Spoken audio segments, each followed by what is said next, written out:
Bonjour Ada Family, j'espère que vous allez naturellement bien. Alors je suis un peu triste tout simplement parce que vous ne posez pas de questions. Je me demande si je suis aussi ennuyeuse que ça. Alors aujourd'hui, je vais répondre à la question de Georgia Koulibaly. Elle veut savoir comment entretenir les locks.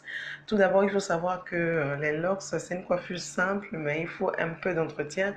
Et si vous ne le faites pas, les locks peuvent se casser, hein. Ma chère Alice, du côté de Kigali, peut témoigner. Coucou Alice, j'espère que tu vas bien.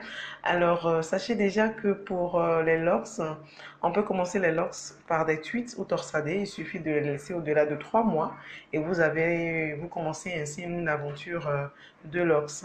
Ou bien vous allez dans un salon de coiffure avec votre afro et la coiffeuse se chargera donc de donner une forme ordinaire des locks à vos cheveux.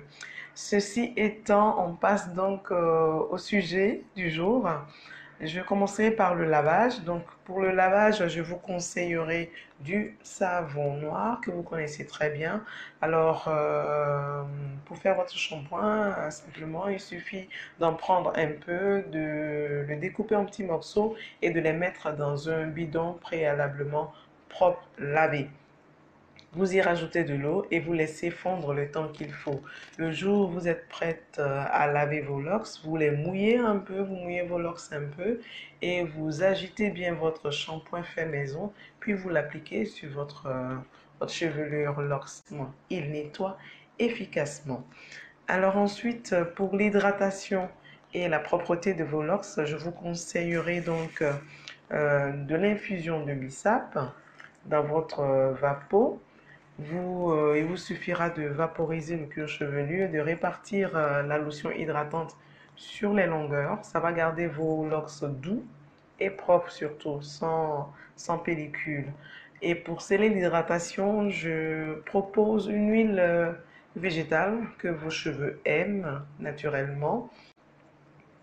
Vous allez l'appliquer à la racine et la répartir également sur les longueurs. Maintenant, en ce qui concerne la fréquence de vaporisation, elle va varier d'une personne à une autre, d'un type de cheveux à un autre et d'un climat à un autre.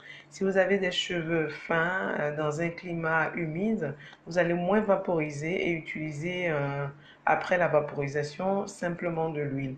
Si vous avez des cheveux épais et dans un climat sec ou hivernal, vous allez utiliser à la place de l'huile végétale du beurre végétal. Voilà, voici un peu les nuances. J'aimerais revenir maintenant sur le shampoing.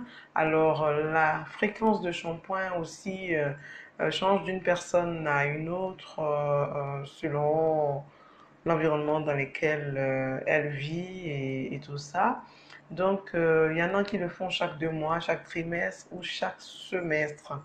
Après le lavage des locks, il faut faire une reprise. C'est-à-dire qu'après avoir lavé les locks, on applique son huile ou bien son beurre végétal et ensuite il faut faire une reprise des racines. De quoi est-ce qu'il s'agit? Il s'agit simplement de faire ressortir le tracé des locks et ensuite de resserrer la racine de chaque locks, puis apporter à cette pousse capillaire la forme de la mèche du lox. C'est tout simplement cela.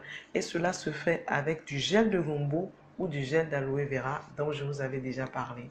Voilà un peu ce qu'on peut faire de ces locks. C'est pas compliqué. Une fois que vous vous y habituez, c'est fini. Ça rentre dans votre routine et c'est très facile.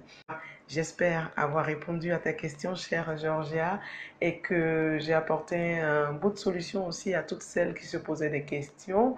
Ben, si vous avez aimé, likez, commentez, partagez et abonnez-vous.